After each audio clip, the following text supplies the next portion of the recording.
Hello everyone, welcome back to my channel ginger and garlic. সকলকে স্বাগত জানাই আমার চ্যানেলে। আজ নিয়ে এসেছি আরও একটা নতুন ব্লগ, তার সাথে একটা মাছের রেসিপি। দেখতেই পাচ্ছ ঘরটাকে মোটামুটি একটু সাজানোর, একটু গুছানোর চেষ্টা করছি। এই যে ফুল, আমার খুব পছন্দের ফুল, আর আমার হাজব্যান্ডেরও খুব পছন্দের ফুল। তো একটা ফুলের ভাস কেনা হয়েছে, তার সাথে ফুল। তো একটু সাজিয়েছি, সাজানোর পর মনে হলো তোমাদের সাথে একটু শেয়ার করি, তো সেটাই শেয়ার করছি। আর সকাল হয়ে গেছে, তো সকালবেলা একটু চা নিয়ে বসে আছি যে কখন সে আসবে আর একসাথে চাটা খাবো। তো দেখো, চা বিস্কিট এই হচ্ছে চলছে আমাদের সকালের প্রথমকার যে পানীয় সেটা। আর কদিন ধরে প্রায় বৃষ্টির আনাগোনা, মেঘ আসছে, বৃষ্টি হচ্ছে, ঝুপুর ঝাপুর বৃষ্টি হচ্ছে, আর কি বলবো, সে আর বলার নেই। তো দেখো, আমার কিন্তু ভাত রান্না হয়ে গেছে, আমি একটু তাড়াতাড়ি ভাত রান্না করেছি। ভাতটা রান্নার সাথে সাথে আমি সকালবেলা ব্রেকফাস্ট করছি অ্যাজ ইউজুয়াল। আমি করছি হচ্ছে পরোটা আর হচ্ছে অমলেট, আর তার সাথে আছে মেয়োনিজ আর ন্যান্দোসের সুইট চিলি সস। আমি কিন্তু মেয়োনিজটা একটু কম খাই, আমার হাজব্যান্ডই বেশি খান। আমার শুধু অমলেট আর পরোটা হলেই হয়ে যায়, কিন্তু হাজব্যান্ডের পরোটাও দরকার, তার সাথে অমলেট আর মেয়োনিজ তো লাগবেই। তো দেখি, এটা ঠিক 11টা থেকে 11:30 বাজে।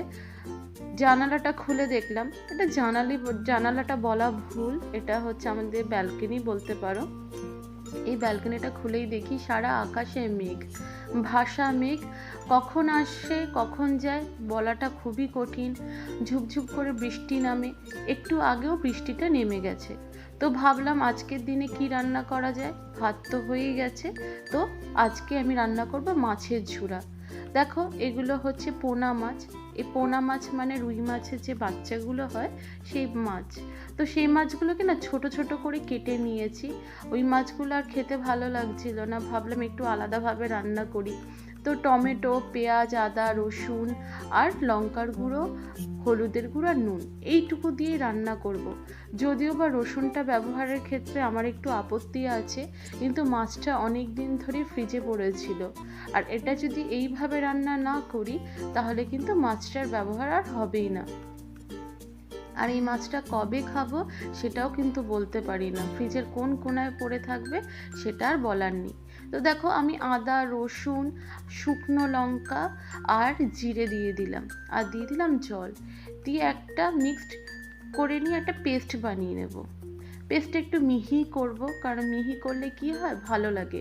আর এই ঝুড়াটা এমন হবে একটু আধো ভাঙা ধরনের হবে, পুরোটা গুঁড়িয়ে দেব না, কারণ এই মাছের কাঁটাটা একটু শক্ত ধরনের হয়। তো সেই জন্য একটু হালকাভাবে মাছটাকে ভেঙে চুরে রান্না করব। আমার মা না ঠিক এইভাবে শোল মাছ রান্না করে। শোল মাছগুলোকে কুমড়ো বটির মতো করে ছোট ছোট টুকরো টুকরো করে কেটে তারপর রান্না করে। তো মায়ের কথা মনে পড়লো, ভাবলাম এই মাছ দিয়েই করি। তো মাছটাকে দেখো আমি ভালো করে মেখে নিচ্ছি।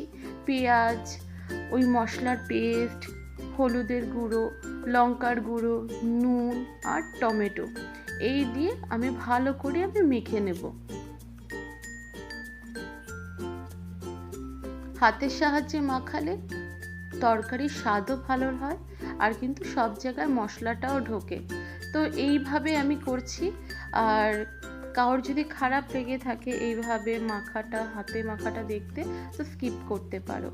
আর সকলকে বলবো, যারা আমার এই ভিডিওটা দেখছো বা যারা দেখেছো, দেখতে চলেছো, তাদের সকলকে আমার অন্তর থেকে অনেক আদর, অনেক ভালোবাসা আর অনেক শ্রদ্ধা আমার ভিডিওগুলোকে প্রতিনিয়ত দেখার জন্য। আর আমি সাধারণ একটা ইউটিউবার, সেরকম কোনো কিছুই না। তো যাই হোক, আমাকে যে এই এগিয়ে নিয়ে যাচ্ছ তার জন্য কিন্তু অসংখ্য অসংখ্য ধন্যবাদ।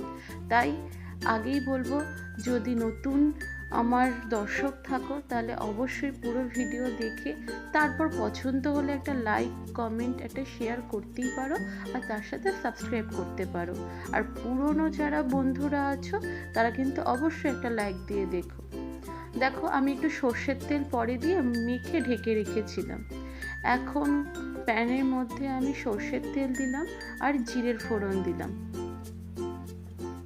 প্যানটা যত ভালো করে গরম হবে না, এতে কি হবে, মাছটা কিন্তু একটুও লাগবে না। তো দেখো আমি মাছটা এবার ঢেলে দেব।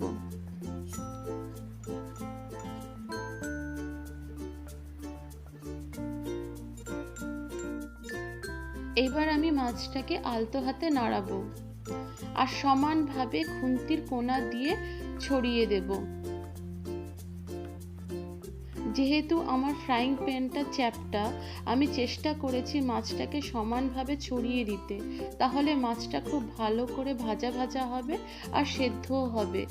মাছটাতে কোনো প্রকার জল দেওয়ার প্রয়োজন নেই, কারণ মাছের মধ্যে যে টমেটো, পেঁয়াজ আর মশলা আছে, এতেই মাছটা সেদ্ধ হয়ে যাবে। সেদ্ধ হওয়ার পর ভালো করে কষাতে কষাতে ভাজা হবে আর মাছের ঝুড়াও কিন্তু রেডি হয়ে যাবে।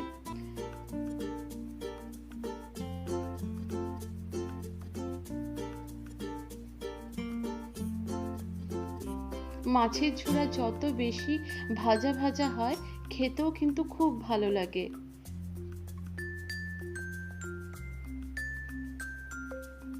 আমি থেকে থেকে মাছটাকে একটু ভালো করে নেড়ে দেব, যাতে কড়াইয়ের বা প্যানটার নিচে না লেগে যায়।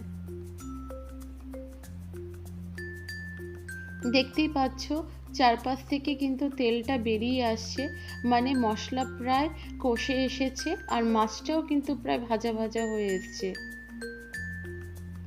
এই মুহূর্তে আমি 1 মুঠোর মতো ধনেপাতা দিয়ে দিলাম এবং ভালো করে নাড়িয়ে নেব। ধনেপাতার সাথে মাছটাকে ভালো করে মিশিয়ে নেওয়ার পরে এবার কিন্তু আমি তাপটাকে একদমই কমিয়ে দেব। কোনো প্রকার কিন্তু আমি জাল আর দেব না। এখন যে মাছটার মধ্যে যে গরম বা উষ্ণতা আছে, এতে কিন্তু ধনেপাতাটা মিলে যাবে আর এর কিন্তু গন্ধটাও কিন্তু বেরোবে। দেখো আমি চারদিক থেকে আমি মশলাটাকে সাইড করে দিচ্ছি, যাতে মাছের মধ্যে মিশে যায়। দেখো আমার কিন্তু মাছের ঝুড়োটা কিন্তু হয়ে এসছে। একটু তেল বেশি, কিন্তু মাছের ঝুড়োতে একটু তেল না হলে ভালোও লাগে না। দেখো আমার মাছের ঝুড়ো কিন্তু একদমই রেডি। এই বৃষ্টির দিনে আমি এই মাছের ঝুড়ো দিয়ে গরম গরম ভাত খাবো। আর তোমাদেরও যদি এই রেসিপিটা ভালো লেগে থাকে, তাহলে অবশ্যই কিন্তু একটা লাইক করবে, কমেন্ট করবে, শেয়ার করবে আর সাবস্ক্রাইব করবে। আর প্লিজ কমেন্টের মাধ্যমে আমাকে জানাবে।